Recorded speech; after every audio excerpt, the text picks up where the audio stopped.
So I'm going to mention right now that this will evolve or devolve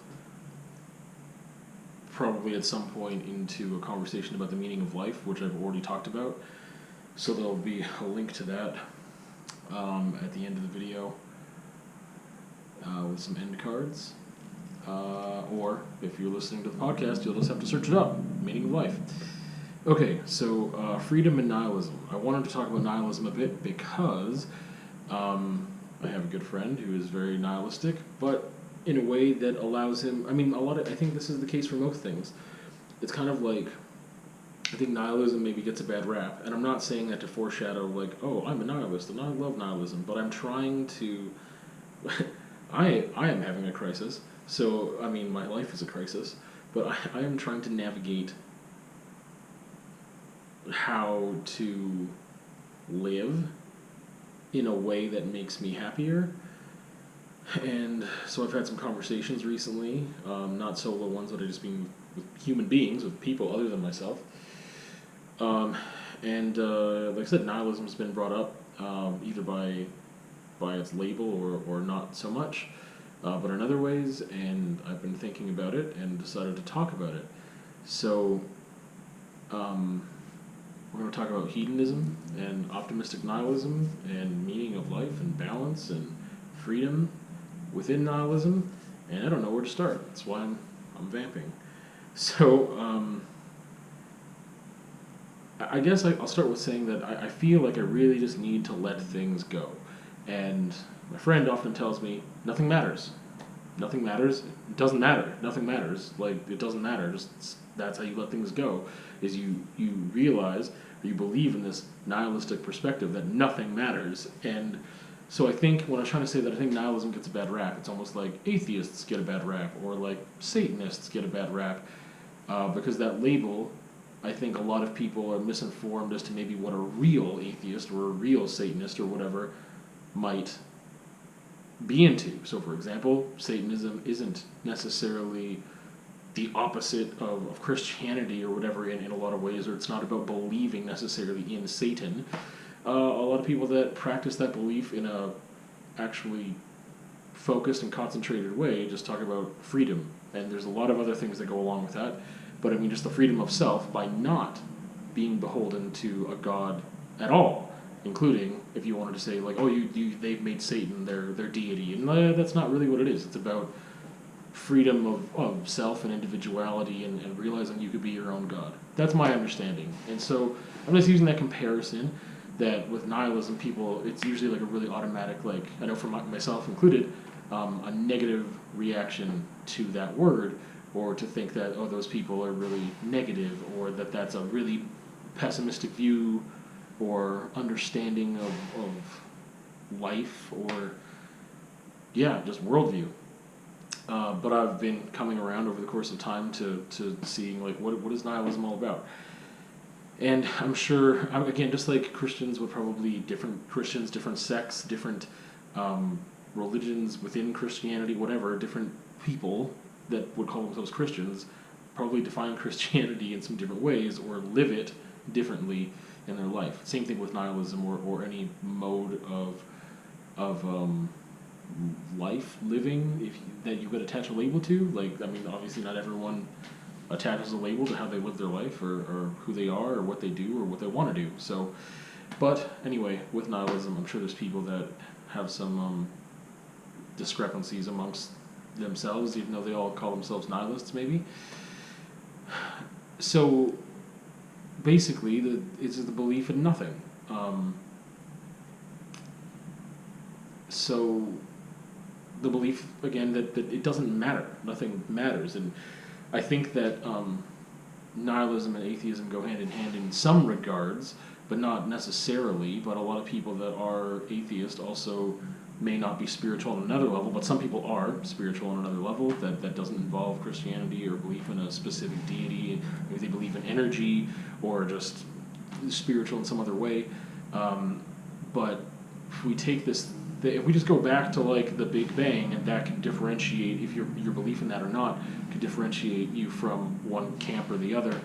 But a lot of nihilists seem to think like, okay, nothing matters because it wasn't like there was a God and that we have these universal morals. That's not how it works. It's just like all this is an accident, and evolution and the Big Bang and how we came to be and everything else, and it's just an accident, and we just get to live it, and that's it, and nothing matters. Saying nothing matters sounds really like not good to say. I don't like the way the words come out of my mouth, but we're gonna get to that. But that gives people a lot of freedom to be like, okay, well, like I set, my standards and my beliefs and my morals and whatever. I'm not living by someone else's code because it doesn't exist. So that's why I say like a lot of atheism and nihilism sometimes go hand in hand, or same thing with Satanism in a way too. But yeah, I would say maybe a lot of nihilism is optimistic nihilism. That I'm sure that you could say nothing matters, so what's the point in trying? But I don't think that's the way the majority of nihilists like to operate or see life or whatever.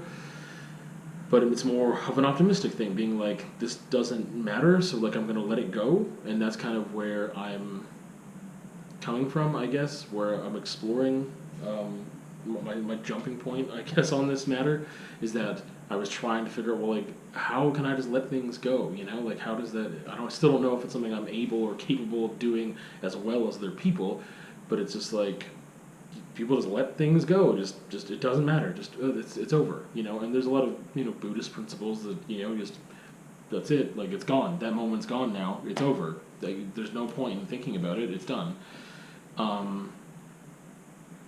And I guess that's the thing. I feel like I'm in a place where I'm having a difficult time coping with things, so I'm searching, not like studying and like really researching like a way to like I need a new religion or something, or you know what I mean? I shouldn't say new religion at all. It's not like that. It's just like I do need to find a way to cope better. I definitely do need to figure some stuff out, and that's just making me think about these things. So optimistic nihilism, I think that again a lot of that has to do with realizing that a lot of these things don't matter that we think matter, or some people think matters, and we can just recognize that they don't. It's that simple. It doesn't matter, but that gives us the freedom to, us as a person who might believe that or whatever, that it gives people the freedom to just move past it a lot quicker and say, I'm just choosing to let go of that. It doesn't matter because, like, there's nothing, this is it. This is all we have. This is it. Nothing happens after this, and, like, I want to live my life, live my best life, and just, enjoy what I have right now, and realize that this whole thing just doesn't matter.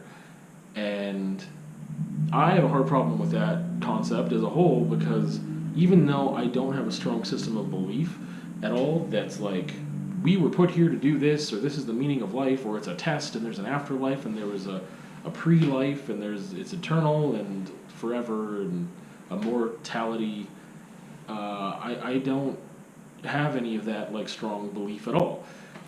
So that's not why I have a difficult time with just like, I don't think that's why. It could be like an implicit bias and something that it was definitely nurtured into me for sure for years as a child, but it wasn't anything that I really had difficulty tearing away from. It was just like, yeah, that doesn't make sense to me, so I don't know. I don't really have the logic or faith or emotional belief in those things, so it was easy to let go of.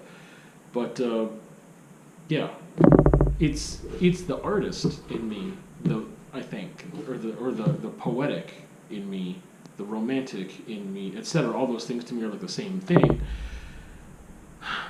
That I want to find meaning in stuff. Like, I want there to be meaning. I want there to be intention and purpose. I want things to have a function. Part of this, goes hand in hand with my anxiety as well. Especially because I have a fear of mortality and whatever else. But, like, I want there to be a meaning. And I don't mean, like, a universal, like, we were put here to do this. I just mean, like, I want my life to have meaning, right? And it helps me cope with the anxiety of mortality, if I think that my life would have meaning, but it's not something that I like. I don't think it's like in a pretentious way. I just feel like I want to make a difference. Like I want to inspire someone to do a positive thing. Like, but that could be just like a kind word to somebody, or leading through example, or it could be like teaching, or like informal or formal teaching. So I want that to be a thing. So yeah, I have trouble with like the meaninglessness of things. And I don't necessarily think that there's like, no, we were put here for a reason and it was very purposeful and this is how it happened. It's just like, no, but I want to make as much meaning as I can while I'm here. So there might be like a label for what I am, what I believe, or what how I'm generally living my life, and I don't know what that would be. Because like I don't have one. I'm pretty agnostic about things. Like I don't necessarily believe like, yes, nihilism doesn't matter. I want it to matter, or I want to make it matter. I want to make myself matter. I want whatever. And a lot of nihilists are like, no, we don't matter either. Nothing matters. And I'm like, no, but I matter. I do, and other people matter. And it's just a weird thing once you get into the weeds with like words and diction and words have meaning, right? So, yeah. This also paves the way for hedonism. So, I believe, and this will kind of get into, which I don't want to get into a whole lot, but the meaning of life for me. But I mean, like, hedonism is just about pleasure, right? Just experiencing pleasure. That's why we're here. And then we can go off the deep end with that because, like, I really believe that you need to suffer and have pain in order to have opportunities for growth, right? Like some people just might suffer forever and not learn from their mistakes or what's happening to them or whatever and not move on and grow. But I believe that, those are opportunities for growth as much as I dislike how many opportunities I seem to have sometimes, opportunities for growth. But yeah, hedonism, I'm like, yeah, why wouldn't you want just as much pleasure as possible? But I mean, certain things come with consequences, and I don't necessarily mean like these negative legal consequences for whatever mayhem and chaos, that if everyone just wanted to do whatever they wanted to do, then we would be stealing stuff and whatever.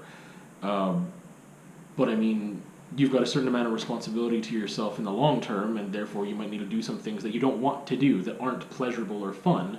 However, the outcome of those things could be. I mean, it's fun to be, I don't, that's a weird phrase, it's fun to be smart, but I mean, like, you'd have to study or learn informally or do something in order to grow a skill, whatever that may be, and that process might not be very fun, whether it be, learning in school or training in a formal, setting, or studying on your own individually might not be that fun, but the outcome is something that you want, therefore it's pleasurable. So there's that whole other thing with hedonism. And the thing is, again, with nihilism, if this doesn't really matter, then what does, we make the meaning, right? So it's like, well, what like hedonism seems to go hand in hand with a lot of nihilism as well, because it's like, well, we're here, let's just do the best we can, and that, let's just have fun as much as we can, and just like, we don't have to suffer unnecessarily. There's a certain amount that I think is important and necessary to live a better life, and there's an amount that we don't need to do. Like some people who want to subscribe to other people's morals and beliefs and rules and whatever else that are put in place by someone else, and if you believe in that, you might be maybe depriving yourself of some things that you could really enjoy, only just, because you might have this belief that doesn't matter. It's not within the scope of nihilism. It's a thing that's just put there, and you believe that these morals existed before we got here, and there's like a capital A meaning and rule and whatever. But this goes back to, again, the meaning of life thing. That like I believe, for me, my purpose or my meaning is to just do the best I can. That's simply all I can say. I want to enjoy my time, and I want to do the best that I can and have a positive impact on those around me, as much as I can and just learn from my mistakes and just be the best me I can be. That's it. That's it. I don't think that I have like one specific purpose that I'm supposed to fulfill, or that my goal is to be good enough to get back to heaven. It's just really the standards that I put on myself, that I want to just keep reaching goals and being better and living well, and that is different for everybody. What that means is different to everybody. I believe that most people would want that to be like a focus of their life, but living well could fall under the umbrella of someone else's standards, whereas mine, I feel like, are mine. But that's to come back full circle, to come back to how this started, freedom in nihilism. That if things don't matter, like I need something to break through to me that like things just matter too much to me. It's really difficult for me to find the balance of what to let go of and what not to, and I hold on to too many things. It's not necessarily because I want to, but sometimes it's like, yeah, you want to, you're holding on to that, you didn't forget about it. I mean, sometimes it's just innate in my memory that there's a thing that I remember that needs to get fixed or whatever.